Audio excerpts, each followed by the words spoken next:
ताज्या घडामोडी पाहिजेत तर मग सी24 तास या आपल्या YouTube चॅनलला लाईक करा, शेअर करा, सबस्क्राइब करा आणि बेल आयकॉनवरती क्लिक करायला विसरू नका।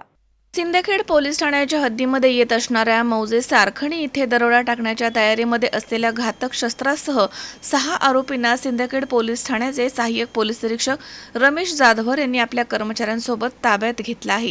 सिंदखेड पोलीस ठाण्याचे सहाय्यक पोलीस निरीक्षक रमेश जाधवर यांची रात्री गस्त सुरू होती। या दरम्यान सिंदखेड पोलीस ठाणे हद्दीमध्ये सारखणी या ठिकाणी पेट्रोलिंग करत असताना 19 जून रोजी रात्री 3च्या दरम्यान एक ऑटो काळ्या पिवळ्या रंगाचा हा सारखणी परिसरात संशयास्पदरित्या फिरत असल्याचं दिसून आलं।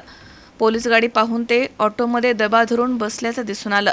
तेव्हा सदर ऑटो थांबवलं असता त्या ऑटोमध्ये ऑटो चालकासह 6 जण दिसून आले आहेत। त्यांना त्यांची नावं विचारली असता हे सर्व मुलतान, चिखली, तालुका किनवट, जिल्हा नांदेड येथील असल्याचं त्यांनी म्हटलंय। त्यांची बारकाईने पाहणी केली असता त्यांच्याकडे दरोडा घालण्याच्या तयारीने घातक शस्त्र मिळून आले आहेत।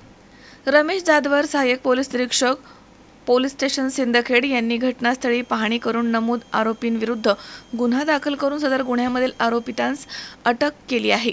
सदर गुन्ह्याचे गांभीर्य पाहता आरोपींचा 4 दिवस PCR घेऊन अधिक तपास सुरू आहे। या कारवाईमध्ये उपविभागीय पोलीस अधिकारी किनवट माहूर यांच्या मार्गदर्शनाखाली रमेश जाधवर सहाय्यक पोलीस निरीक्षक police station Sindkhed, police head constable Gajanan Kumre, चालक गोविंद कदम, सतीश कोंडापलकुलवार तसेच रघुनाथ मडावी, प्रफुल्ल पवार, संदीप वानखेडे, संजय शेंडे, रविकांत कांबळे, श्याम चव्हाण, ज्ञानेश्वर वेलदोडे यांनी सहकार्य केलं। या कारवाईने पोलीस अधीक्षक अविनाश कुमार यांनी कौतुक करून अभिनंदन केलंय।